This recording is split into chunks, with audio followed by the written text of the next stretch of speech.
कैसे वो हमलावर आ गए, बिना तैयारी के आए नहीं होंगे, कैसे जो है वो हथियार वहां आ गया, कैसे जो है इतने लोगों की हत्या हो गई। इन सवालों से सरकार डर। प्रधानमंत्री जो है चले जाते हैं चुनाव प्रचार करने बिहार। प्रधानमंत्री चुना है, इसलिए नहीं चुना है कि आप चुनाव प्रचार करें। ये जो मनु मीडिया ये जो लगातार फैला रहा है इस पहलगाम के पूरे मुद्दे को हिंदू वर्सेस मुसलमान किया जा रहा है, पूरे खतरा। मुसलमान भी तो मरा। कोई बोला कि जिसने जान बचाई वो लड़का जो है जिसने बंदूक छीनने की कोशिश की वो तो मुसलमान था, उसके बारे में कोई जिक्र नहीं है। जिसने अपने कंधे पर उठाकर छत्तीसगढ़ के 14-15 लोगों की जान बचाई वो मुसलमान था, उसका कोई जिक्र नहीं किया। जिन मुसलमानों के खिलाफ यह मनु मीडिया एजेंडा चला रहा है ना, इस देश का हर मुसलमान भी मोदी जी के फैसले के साथ खड़ा होगा, मैं इस बात की गारंटी लेता हूं। लेकिन सरकार को ठोस और कड़े निर्णय लेने पड़ेंगे। जोश जोश में कह तो दिया पाकिस्तान पे जल प्रहार, हम सिंधु का पानी रोक, आप सिंधु का पानी रोक देंगे। 30 बांध चाहिए सिंधु नदी का पानी रोकने के लिए, 30, और एक बांध बनाने में लगता है 10 साल कम से कम। यह जो लोगों को बरगलाने का यह इतनी बड़ी घटना हो गई, 27 लोगों ने अपने जान से जिसकी कीमत चुकाई है, उसको छुपाने के लिए इस तरह से फर्जी बात की जा रही है। ये जो राफेल विमान खरीद रखा है फ्रांस से, उससे क्या करेंगे? दिवाली में फुलझड़ी छोड़ेंगे? ये बम, परमाणु बम, ये वो जितने हैं मिसाइल, ये किस लिए है? हम इस देश के दलित समाज के लोग हैं, जाति के नाम पर हमें मारा गया है, तो हमको मार खाने की आदत है। जाति पूछकर हमको भी तो मारा जा रहा है, हम भी तो उसके भुक्तभोगी हैं कि जब जब इस देश में बीजेपी की सरकार आती है हिंदू खतरा हो जाता है। हिंदू पे कोई खतरा नहीं है। पहलगाम में हुए हमले के बाद देश भर में विरोध प्रदर्शन हो रहे हैं। आज दिल्ली में भीम आर्मी की तरफ से, आजाद समाज पार्टी की तरफ से एक विरोध प्रदर्शन का आयोजन किया गया और यहां पर कैंडल मार्च निकाला गया। जो लोग हताहत हुए हैं उनके लिए शोक सभा भी रखी गई थी। साथ ही साथ गुस्सा इस बात को लेकर है कि अब तक कोई भी कार्रवाई क्यों नहीं हुई है। दूसरी तरफ भारतीय जनता पार्टी के ट्विटर हैंडल से जिस तरह के पोस्ट किए गए, निशिकांत दुबे जो भारतीय जनता पार्टी के सांसद हैं, उन्होंने जिस तरह का पोस्ट डाला, कलमा सीखना उन्होंने शुरू कर दिया है। उनका मानना है कि अगर कलमा सीख लूंगा तो बच जाऊंगा, यानी वो अपनी सरकार में भी असुरक्षित महसूस कर रहे हैं। हमारे साथ डॉक्टर ओमसुधा जी हैं। तमाम बेबाकी से मुद्दों पर ये अपनी बात रखते हुए आपने इन्हें सुना होगा। अब किस तरह से देखते हैं पहलगाम का? ये दुखद घटना है, सब लोग शोक मना रहे हैं, लेकिन जो सरकार का कर्तव्य है उसको लेकर आपका क्या कहना है? एक तो निशिकांत दुबे अभी कलमा ही सीख रहे हैं, अभी आगे आगे देखिए निशिकांत दुबे क्या क्या कराते हैं। और जो पहलगाम की घटना हुई है उससे पूरे देश में रोष है। आज आप जहां पे खड़े हैं ये दिल्ली का जो है आजाद समाज पार्टी भीम आर्मी का कार्यालय है। अभी हम लोग एक जो है कैंडल मार्च हम लोग उनकी स्मृति में निकालना चाह रहे थे। हमारे जो यहाँ आजाद समाज पार्टी के प्रदेश अध्यक्ष हैं महेश पहवाल जी, उनके लीडरशिप में, लेकिन जो है दिल्ली पुलिस ने हम लोगों को कैंडल मार्च से भी रोक दिया। मतलब समझिए कि आप काफी बहस हो रही थी, आपकी क्या वजह थी? इस देश में आप अपना दर्द भी बयान नहीं कर सकते। इस देश में रोकने की वजह क्या थी डॉक्टर साहब? आप समझिए, इस देश में आप अपना दर्द भी बयान नहीं कर सकते। हम जो रोकने की पुलिस इसलिए हमको रोकना चाहती है क्योंकि जो सवाल हम उठा रहे हैं, हम मतलब इस देश की जनता के तौर पर हम जो सवाल उठा रहे हैं कि जैसे पहलगाम जैसे जगह पर कैसे वो हमलावर आ गए, बिना तैयारी के आए नहीं होंगे, कैसे जो है वो हथियार वहां आ गया, कैसे जो है इतने लोगों की हत्या हो गई, फिर भी जो है 2-2.5 घंटे तक कोई मदद नहीं आई। ये जो तमाम सवाल हैं, ये जो आम जनता के सवाल हैं, आम भारतीय के मन में ये जो सवाल हैं, इन सवाल को जो हम उठा रहे हैं, इन सवालों से सरकार डरती है। हम सवाल उठा रहे हैं कि आखिर जब इस देश में पहलगाम जैसी बड़ी दुर्घटना होती है उसके एक दिन बाद प्रधानमंत्री जो है चले जाते हैं चुनाव प्रचार करने बिहार, तो वो जो कहते हैं नेशन फर्स्ट, तो नेशन फर्स्ट है प्रधानमंत्री के लिए या फिर इलेक्शन फर्स्ट है? इसका जवाब भी प्रधानमंत्री को देना चाहिए। उनका जो व्यवहार है वो तो लग रहा है कि इलेक्शन फर्स्ट है।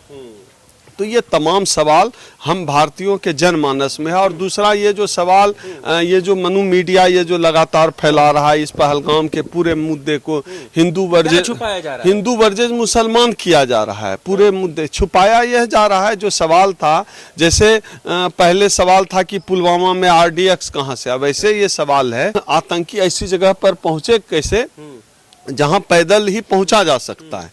ये तमाम सवाल हैं। इसी सवाल से अब सरकार को डर लगता है। अब सरकार ने जोश जोश में कह तो दिया पाकिस्तान पे जल प्रहार, हम सिंधु का पानी रोक देंगे। सिंधु का पानी रोक देंगे? वाटर स्ट्राइक की है, नहीं कैसे तड़पा कर मारेंगे? नहीं, मर रहा है पाकिस्तान। टीवी में तो ये खबरें चल रही है। हाँ। यह जो लोगों को बरगलाने का यह इतनी बड़ी घटना हो गई, 27 लोगों ने अपने जान से जिसकी कीमत चुकाई है, उसको छुपाने के लिए इस तरह से फर्जी बात की जा रही है। आप सिंधु का पानी रोक देंगे? 30 बांध चाहिए सिंधु नदी का पानी रोकने के लिए, 30, और एक बांध बनाने में लगता है 10 साल कम से कम। आप इतना बड़ा बड़ा 30 बांध बनाएंगे, फिर अगले 10 साल में आप 30 बांध बनाएंगे। झूठा बयान है सरकार मतलब आप ये समझिए कि आप इस तरह के फर्जी बातों से आप और अरबों खरबों रुपए खर्च होंगे। तो इस देश की सरकार का और कोई काम नहीं। अब कल से सिंधु नदी का पानी रोकना ही एक सूत्रीय एजेंडा है। आप कूटनीति क्या करना चाहिए था सरकार को? आप कूटनीतिक तौर पर फेल हुए हैं। जितने पड़ोसी देश हैं उन तमाम देशों से इस देश का रिश्ता खराब है। अमेरिका का जो व्यवहार है भारत के प्रति वो हम सब देख रहे हैं। चीन का जो रुख है देख रहे हैं। आज चीन और अमेरिका के राष्ट्रपति ने जो जिस तरह का बयान पहलगाम को लेकर क्या करना चाहिए था सरकार को जो नहीं कर रही है, आप ये बताइए ना। मिली जुली बात अमेरिका के राष्ट्रपति भी कर रहे हैं। आखिर जब इस देश की सरकार ही मजबूत नहीं दिख रही, अगर सरकार के पास इनपुट है इस बात का ताबड़तोड़ फैसले लिए पाकिस्तान ने करवाया, तो भाई आप मीटिंग किस लिए कर रहे हैं? कोई शांति समझौता चाहिए क्या? अगर यही जो है इजराइल के साथ होता, इजराइल क्या करता? अमेरिका के साथ होता तो अमेरिका क्या करता? तो आप समझिए चीजों को। तो भारत सरकार को भी मुझे लगता है ऐसे समय में कोई मजबूत डिसीजन लेना चाहिए, और देश का हर राजनीतिक दल, देश का हर नागरिक भारत सरकार के साथ खड़ा है, चाहे जो फैसला ले। ये जो रफाल विमान खरीद रखा है फ्रांस से, उससे क्या करेंगे? दिवाली में फुलझड़ी छोड़ेंगे? ये बम, परमाणु बम, ये वो जितने हैं मिसाइल, ये किस लिए है? वो दीपावली में दिए जलाने के लिए, कब उपयोग करेंगे? देश की एकता पर हमला है, ये देश के आम जनता पर हमला है, ये देश के आम जन के आत्मसम्मान पर हमला है। और यह जो नरेंद्र मोदी जी हैं, ये हम सबके प्रधानमंत्री हैं, और पूरा देश आज उनको जब उम्मीद की नजरों से देख रहा है कि कोई कठोर फैसला लेंगे, वो चुनाव प्रचार करने चले जा रहे हैं बिहार। ये ठीक नहीं है प्रधानमंत्री जी। आप देश में तमाम विपक्षी दल के नेताओं से बात करिए, कठोर फैसला लीजिए, और मैं गारंटी लेता हूं कि इस देश का एक एक नागरिक, आपके हर फैसले के साथ एक एक नागरिक आपको खड़ा मिलेगा। जिन मुसलमानों के खिलाफ यह मनु मीडिया एजेंडा चला रहा है ना, इस देश का हर मुसलमान भी मोदी जी के फैसले के साथ खड़ा होगा। मैं इस बात की गारंटी लेता हूं। लेकिन सरकार को ठोस और कड़े निर्णय लेने पड़ेंगे। एक कागजी बात, झूठी बात की सिंधु का पानी बंद कर दें, ये सब फर्जी बातों से ये मजबूत निर्णय लेने का समय है। उनके सांसदों ने तो कलमा पढ़ना सीख लिया है, तो आप भी पढ़ लीजिए, सुरक्षित रहना है तो। अब देखिए क्या है कि हम इस देश के दलित समाज के लोग हैं। हमने बिना जो है धर्म के, हमने आज तक जो है जाति के नाम पर हमें मारा गया है, तो हमको मार खाने की आदत है, हमको मरने की आदत है जाति के नाम। कहाँ पूछी? आतंकियों ने तो सिर्फ धर्म पूछा कह रहे हैं। लेकिन इस देश में अगर धर्म का सवाल है तो 3500 साल से जाति पूछकर हमको भी तो मारा जा रहा है। हम भी तो उसके वो हैं, हम भी तो उसके भुक्त भोगी हैं। अभी धर्म पूछकर मारा जाए चाहे जाति पूछकर मारा जाए, इस देश में किसी भी आधार पर डिस्क्रिमिनेशन गलत है। और यह जो घटना हुई है, यह घटना पूरे देश पर धब्बा है। सरकार को चाहिए कि पूरी मजबूती से उन शक्तियों को जवाब दे और उन लोगों को भी बेनकाब करे, क्योंकि इतनी बड़ी घटना बिना स्थानीय समर्थन के हुआ नहीं होगा। तो सरकार को हर स्तर पर जांच करनी होगी, और जो भी दोषी हैं ज़्यादा समय न लगाएं, और देश की जनता का धीरज की परीक्षा न लें। मोदी जी को तीसरी बार इस देश के लोगों ने प्रधानमंत्री चुना है, इसलिए नहीं चुना है कि आप चुनाव प्रचार करें, इसलिए चुना है प्रधानमंत्री जी आप इस देश के गौरव हैं। आप जो फैसला लेंगे, देश का हर नागरिक आपको खड़ा मिलेगा। और आज हम लोग जो मोमबत्ती मार्च निकाल रहे हैं, आज हम लोग जो आक्रोशित हैं, सिर्फ इसलिए आक्रोशित हैं क्योंकि 27 हमारे देश के नागरिकों की हत्या हुई है, और हम सब लोग दुखी हैं। हम लोग चाहते हैं कि न्याय मिले, और जब तक दोषियों पर कड़ी कार्रवाई नहीं की जाएगी तब तक न्याय नहीं मिलेगा। हम सब लोग इस बात की खिलाफत करते रहेंगे। कब तक हिंदुओं पर खतरा रहेगा? अब तो सवाल का जवाब यह है कि जब जब इस देश में बीजेपी की सरकार आती है हिंदू पे खतरा हो जाता है। हिंदू पे कोई खतरा नहीं है। जो लोग हिंदू जो लोग हिंदू की राजनीति करते हैं उन पे खतरा है। मुसलमान भी तो मरा। कोई बोला कि जिसने जान बचाई वो लड़का जो है जिसने बंदूक छीनने की कोशिश की वो तो मुसलमान था, उसके बारे में कोई जिक्र नहीं है। जिसने अपने कंधे पर उठाकर छत्तीसगढ़ के 14-15 लोगों की जान बचाई वो मुसलमान था, उसका कोई जिक्र नहीं किया। होटल वालों ने, घोड़े वालों ने, तांगे वालों ने पैसा तक नहीं लिया, किराया तक नहीं लिया, उसका किसी ने जिक्र तक नहीं किया।